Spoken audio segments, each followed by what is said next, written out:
नमस्कार। आज हम एक बहुत ही प्राचीन और महत्वपूर्ण ज्ञान स्रोत ब्रह्म पुराण इसके सार को समझने की कोशिश कर रहे हैं। जी। आपको पता है इसे 18 महापुराणों में पहला स्थान मिला है, मतलब आदि पुराण। बिल्कुल, आदि पुराण। हमारे पास जो सामग्री है वो इसके जो मुख्य विचार हैं, जो शिक्षाएं हैं, उनका एक संक्षिप्त सा अवलोकन है। हाँ, एक तरह से सार संक्षेप कह सकते हैं। हाँ, तो हमारा लक्ष्य क्या है? हम ब्रह्म पुराण की जो बुनियादी बातें हैं उन्हें पकड़ना चाहते हैं। जैसे सृष्टि कैसे बनी, इसमें मुख्य देवता कौन है, उनका स्वरूप क्या है, और हाँ, धर्म, कर्म, मोक्ष, इनके बारे में क्या मार्गदर्शन है। जी। तो चलिए इसे थोड़ा खंगाल कर देखते हैं कि आज के समय में भी इसमें हमारे लिए क्या प्रासंगिक हो सकता है। जरूर। और इसे ब्रह्म पुराण कहने की एक वजह ये भी मानी जाती है कि ये सृष्टि के रचयिता ब्रह्मा, उनके दृष्टिकोण से कहा गया है। अच्छा। हालांकि ये भी सच है कि इसमें विष्णु और शिव की महिमा भी उतनी ही गहराई से बताई गई है। हाँ, मतलब त्रिदेव। जी, त्रिदेव। और करीब 10,000 श्लोक हैं इसमें, तो ज्ञान का भंडार तो है ही। 10,000? काफी विस्तृत है। चलिए, तो फिर सबसे पहले सृष्टि की कहानी से ही शुरू करते हैं। ये विशाल ब्रह्मांड, ये बना कैसे इस पुराण के अनुसार? देखिए, ये पुराण बताता है कि शुरुआत होती है परब्रह्म से। परब्रह्म। हाँ, मतलब वो परम सत्ता जिसका न कोई आदि है न कोई अंत, निराकार। अच्छा। उसी परम तत्व से सबसे पहले जल का विस्तार हुआ, पानी। हम्म।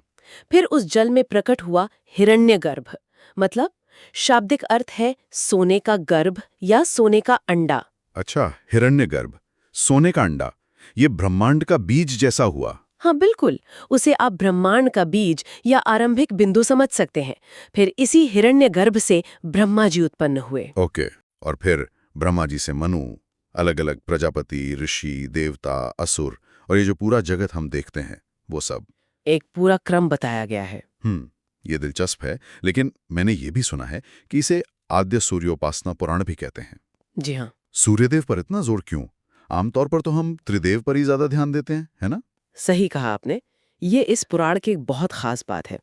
यहाँ सूर्य को सिर्फ एक ग्रह या तारा नहीं माना गया। अच्छा। उन्हें जगत की आत्मा कहा गया है, चक्षु यानी आंखें, और जीवन का मूल स्रोत। जीवन का स्रोत। हाँ, वो जो प्रसिद्ध आदित्य हृदय स्तोत्र है ना, हाँ हाँ, सुना है। जो भगवान राम को भी शक्ति देने वाला माना जाता है, वो इसी पुराण का एक बहुत महत्वपूर्ण हिस्सा है। अरे वाह। तो संदेश बहुत स्पष्ट है, सूर्य के बिना न जीवन है न धर्म की गति।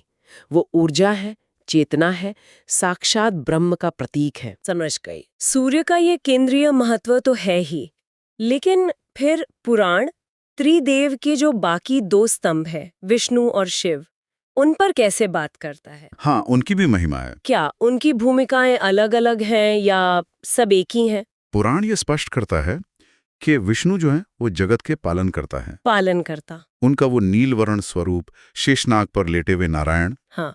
और शिव वो संहार करता है। उनके रौद्र रूप भी हैं, कल्याणकारी रूप भी हैं, पूजनीय हैं, जिनकी जटाओं से वो जीवन देने वाली गंगा निकली। जी। लेकिन सबसे महत्वपूर्ण बात जो ये पुराण जोर देकर कहता है वो ये है कि ब्रह्मा, विष्णु, शिव, ये तीनों उसी एक परब्रह्म के अलग अलग रूप हैं, अभिव्यक्तियां हैं। अच्छा, मतलब उनमें कोई मौलिक भेद नहीं है? बिल्कुल नहीं। वो एक ही परम सत्य के अलग अलग पहलू हैं, ऐसे समझिए। समझ गई। अब बात करते हैं तीर्थों के। सुना है इसमें पवित्र स्थानों का, नदियों का काफी वर्णन है। बिल्कुल सही। ब्रह्म पुराण का एक अच्छा खासा हिस्सा भारत के अलग अलग तीर्थों को समर्पित है, खासकर पवित्र नदियों की महिमा। जैसे गंगा, नर्मदा, सरस्वती, गोदावरी, ऐसी कई नदियों की स्तुति है इसमें। बताया गया है कि गंगा में स्नान करने भर से पाप नष्ट हो जाते हैं। नर्मदा नदी को तो स्वयं शिव की पुत्री का दर्जा दिया गया है। शिव की पुत्री? जी हाँ। यहाँ तक कहा गया है कि इन पवित्र नदियों की कथा सुनने या बस याद करने से भी पुण्य मिलता है और व्यक्ति मोक्ष की तरफ बढ़ता है। तो क्या इसका मतलब ये हुआ कि बस बाहरी कर्म कांड जैसे तीर्थ में नहा लिया वही धर्म का सार है, या कुछ और गहरा संदेश भी है? नहीं नहीं, वो थोड़ा एकांगी नजरिया हो जाएगा। देखिए, तीर्थ यात्रा और कर्मकांड का अपना महत्व तो बताया है, लेकिन उन्हें धर्म के बड़े संदर्भ में रखा गया है। अच्छा। पुराण धर्म कर्म और मोक्ष की जो गहरी अवधारणाएं हैं उनको भी समझाता है। धर्म का असली तत्व क्या है? अहिंसा, सत्य, दया, क्षमा, दान, ये जो शाश्वत मूल्य हैं इनमें है। सही बात है।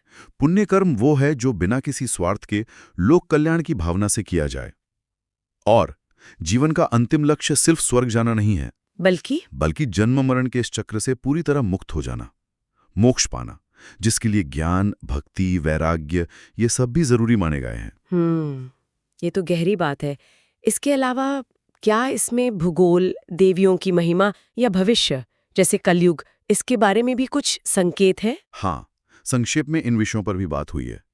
इसमें उस समय का जो ज्ञात भूगोल था, जैसे हिमालय पर्वत, मेरू पर्वत, जम्बूद्वीप, हाँ, जिसे प्राचीन भारत या उसके आसपास का क्षेत्र मानते हैं, उसका वर्णन मिलता है। अच्छा। देवियों की शक्ति जैसे दुर्गा, लक्ष्मी, सरस्वती, उनकी कृपा का बखान है। विष्णु के लो महत्वपूर्ण अवतार हुए, मत्स्य, कूर्म, वराह, उनकी कथाएं भी हैं। जो धर्म स्थापना के लिए हुए। बिल्कुल। फिर अलग अलग व्रत, यज्ञ, दान, इनका महत्व बताया गया है। और हाँ, कलयुग के बारे में भी भविष्यवाणी है। क्या भविष्यवाणी है? कि जब कलयुग आएगा तो समाज में बदलाव आएंगे, धर्म की हानि होगी, लोगों में स्वार्थ बढ़ेगा, सत्य और करुणा कम हो जाएंगे। अरे पर निराशा के साथ समाधान भी है। क्या समाधान है? कि ऐसे मुश्किल समय में भी जो ईश्वर की भक्ति करेगा, उनके नाम का स्मरण करेगा, उस पर ईश्वर की कृपा जरूर होगी। अच्छा, ये उम्मीद की बात है। तो इस पूरी बातचीत को अगर समेटें तो ब्रह्म पुराण से निकलने वाले मुख्य संदेश क्या कहेंगे आप? देखिए, मेरे विचार में कुछ मुख्य बातें ये हैं। पहली, कि ये जो सृष्टि है ये बदलती रहती है, नश्वर है, लेकिन इसका जो आधार है पर ब्रह्म, वो हमेशा रहने वाला है, शाश्वत है। ठीक है। दूसरी बात, त्रिदेव, ब्रह्मा, विष्णु, शिव और सूर्य देव भी, ये सब उसी एक परम शक्ति के अलग अलग रूप हैं, उनमें भेदभाव नहीं देखना चाहिए। तीसरी, गंगा और नर्मदा जैसी नदियां तीर्थ स्थान, पवित्र हैं, वो आत्मशुद्धि में मदद कर सकते हैं जी। और चौथी, शायद सबसे जरूरी, कि जीवन की असली दौलत कोई भौतिक चीज नहीं, बल्कि धर्म है, सत्य है, अच्छा आचरण है और ईश्वर में अटूट विश्वास और भक्ति है। बिल्कुल। यानी ये पुराण सिर्फ कहानियों का संग्रह नहीं है, ये तो सृष्टि के रहस्यों से लेकर एक नैतिक जीवन कैसे जिएं और अंतिम लक्ष्य मोक्ष तक कैसे पहुंचें, इसका एक पूरा दर्शन देता है। सही कहा। स्रोत में तो ये भी लिखा है कि इसे श्रद्धा से सुनने या पढ़ने से भी पापों का नाश होता है। यहाँ मान्यता है। ये ज्ञान और प्रेरणा का एक कालातीत स्रोत है, उस समय के सामाजिक धार्मिक जीवन की झलक भी देता है। सही कहा। अच्छा, यहाँ अपने श्रोताओं के लिए एक विचारणीय बिंदु छोड़ते हैं। जी। पुराण में कलयुग का वर्णन है और साथ ही भक्ति को एक समाधान बताया गया है। हाँ। आज का जो दौर है, इतनी भाग दौड़, इतनी उथल पुथल, इसमें आस्था या भक्ति को बनाए रखने का क्या मतलब हो सकता है? और ये चीज किसी व्यक्ति को अंदरूनी स्थिरता कैसे दे सकती है? सोचने वाली बात है ना? बिल्कुल, बहुत प्रासंगिक सवाल है आज के दौर के लिए, सोचने वाला विषय है।